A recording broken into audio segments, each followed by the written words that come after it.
جو روی شماریاں چل رہی ہے وہ بہت عجیب و غریب ہے. آپ تعجب کریں گے، لاہور میں 7ویں محرم کو جو جناب قاسم سے منسوب تاریخ ہے، مجلس میں جو بیان کرنے والے ہیں ان کی شادی تو بیان کرتے ہی ہیں، پھر اس کے بعد پورا ماحول شادی کا بناتا ہے.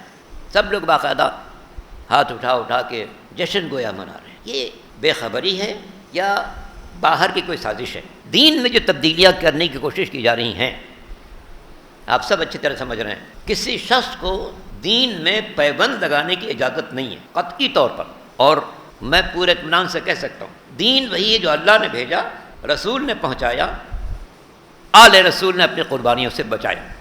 اس کے علاوہ کوئی چیز دین نہیں ہے. اور میں اس بات پر بھی مطمئن ہوں کہ سرکار دو عالم خاتم الانبیاء حضرت محمد مصطفیٰ صلی اللہ علیہ وسلم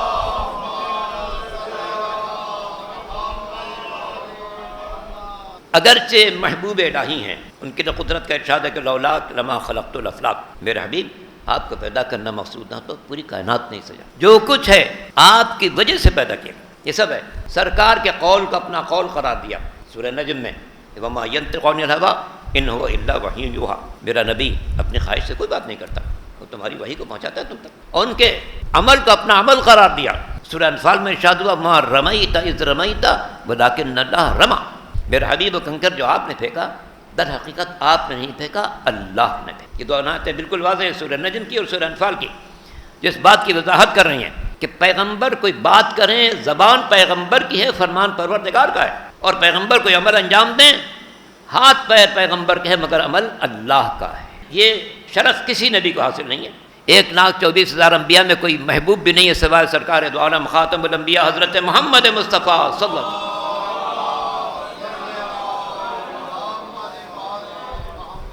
مگر خود پیغمبر کو بھی حق نہیں تھا دین میں ایک حرف کی تبدیلی، ایک حرف کی تبدیلی. عجیب بات کہنے جا رہا ہوں میں آپ سے، تھوڑی سخت ہے، یہ سخت ہے ذات پیغمبر کے حوالے سے، مگر بات آ گئی تو کہنا چاہ رہا ہوں. سورہ قلم میں ایک آیت ہے، صاحبان دانش بیٹھے ہیں غور کیجئے گا. سورہ قلم کی ایک آیت ہے لو تقبل علینا بعض الاقابیل لاخذنا منہ بالیمین ولقطعنا منہ بالوتین. اگر میرا پیغمبر اپنی طرف سے کوئی بات میری طرف منسوب کرے تو میں اس کا ہاتھ پکڑ کے اس کا گلا کاٹ دوں. اگر میرا یہ پیغمبر لو تقبل علینا بعض الاقابیل کوئی بات میری طرف منسوب کر دے، کہ میں نے نہیں کہی، وہ منسوب کر دے اللہ نے کہی، لاخذنا منہ بالیمین، ہم اس کا ہاتھ پکڑیں گے، لقطعنا منہ بالوتین، اور اس کا گلا کاٹیں. یہ کیوں کہا؟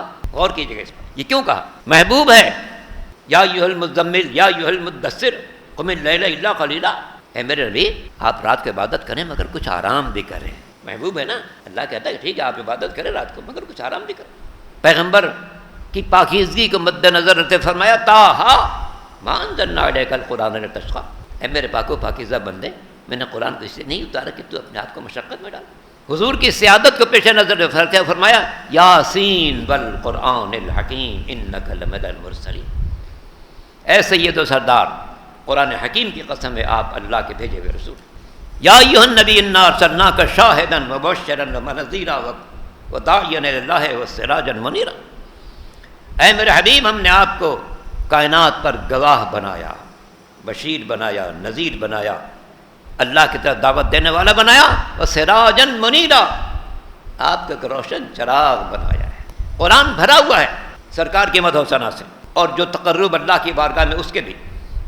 یہ سفر معراج مخصوص ہے سرکار دو عالم حضرت محمد مصطفیٰ صلی اللہ علیہ وسلم.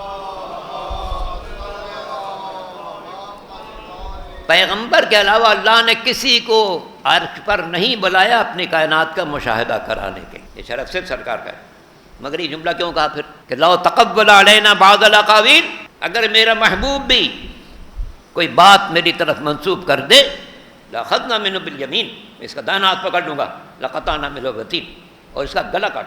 یہ جملہ ظاہر ہے پیغمبر پر ناراضگی کے لیے نہیں کہا، ہم جیسے انسانوں کو سمجھانے کے لیے کہا ہے کہ خود ذات پیغمبر کو بھی کوئی بات اللہ کی طرف منسوب کرنے کی اجازت نہیں ہے، تو پھر ہم جیسے کسی انسان کو کیسے حق ہو سکتا ہے کہ ہم اپنی نماز میں کوئی پیبند لگانا شروع کر دیں. دین ہمارا بہت خالص دین ہے، بہت خالص دین ہے. اللہ نے اسے اپنے معزز ترین فرشتے کے ذریعے سرکار دو عالم پر بھیجا. سرکار دو عالم کے بعد ان کے اولاد نے بہترین قربانیوں سے اس کو بچایا۔